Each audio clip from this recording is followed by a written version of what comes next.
Hi, my name is Mercy, and I work at the Bedford Public Library on the adult floor.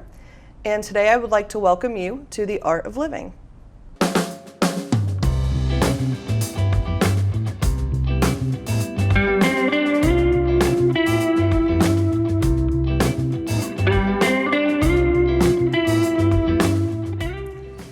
So today I am going to show you how to thread a needle and sew a button. And I have my jacket here, and I'll be using a different colored button. As you can see, it is kind of a brownish tan color. So this will be the button that we're using. It is a plastic, kind of white cream color.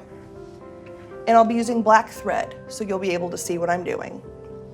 So you'll need to take your spool, and I have a tiny needle here. You can use a bigger one. It's entirely up to you.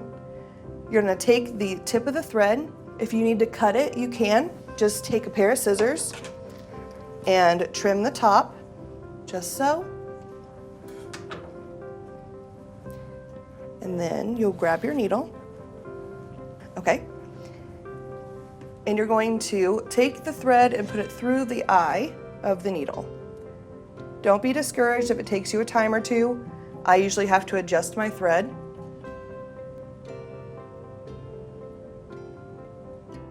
Once you get it, you're gonna thread, pull it through.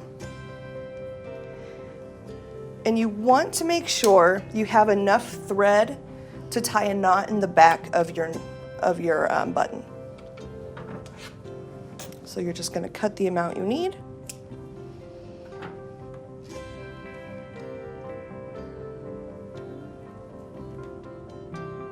You don't want to undo your thread, but you want to separate it so it's not together, so you can tie the knot in the bottom.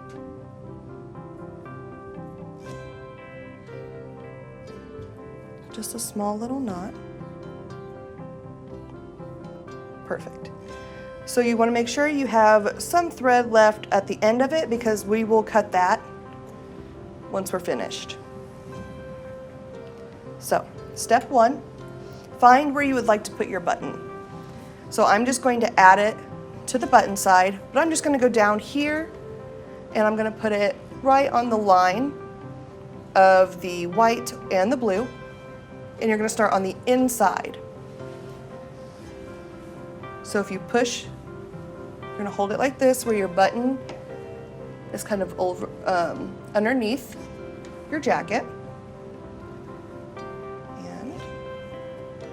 You will push through like this and put it through whichever hole you want to start with.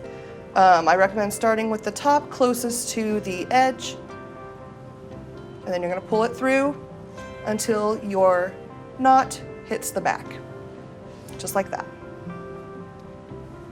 Now you're going to crisscross, so you're going to do the bottom hole here, push it through the back, and pull through the back again. If you have to pull this up, you can. You're going to put it through the top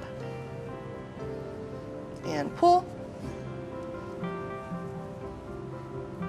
and the same thing in that final hole.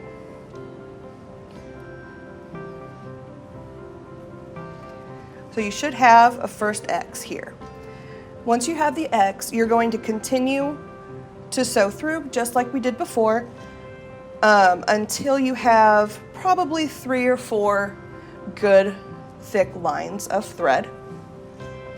And you're going to put it straight through. If you look in the back where your knot is, that's going to be the first place you're going to go.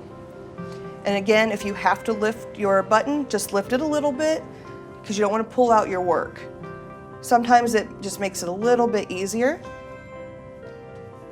And again, you just thread it here, and we're going to do our X again.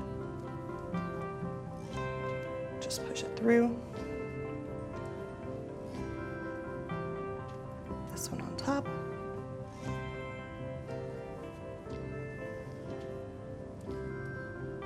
Back through the bottom. And then I'm going to do it one more time. Same thing, through the back, cross over.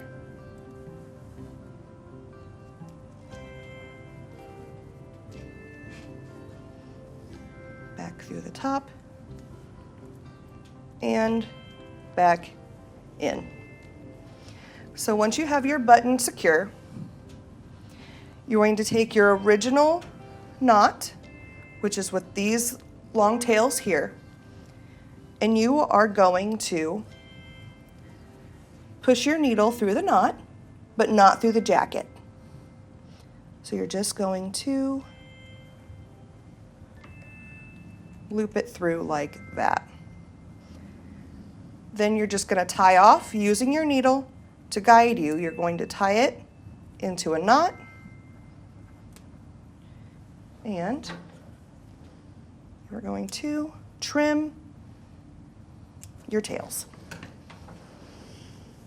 And there you have it. That's just how you how you sew a button. All buttons are different. The buttons on here all have 4s, but you will see buttons that only have 2. You do the same thing.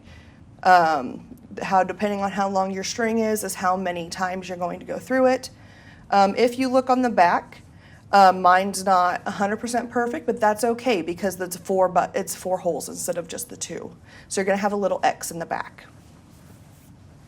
And make sure you take your needle with your thread and just stick it here for storage.